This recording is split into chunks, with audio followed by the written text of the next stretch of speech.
magiging possible to kung hindi dahil sa kanya or hindi niya binigyan ng paspas or make it possible. And then, second, kay mama, sa mama ko, hindi ako na magsalita kasi hindi ako mag-iyak ako.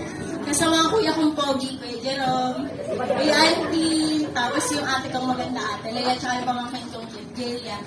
Thank you kasi naging supportive kayo all throughout.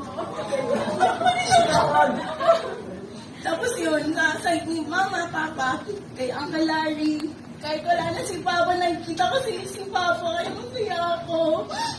Hindi yun eh. Yung mga pinsan ko, Lot, Yen, Ate Jella, Ate Karin, Ninang Nor, Ate Len, thank you so much po sa pagpunta. Tapos sa mga girlfriends ko na, mula-una sila talaga yung sumama sa akin. Naniliya pa bags.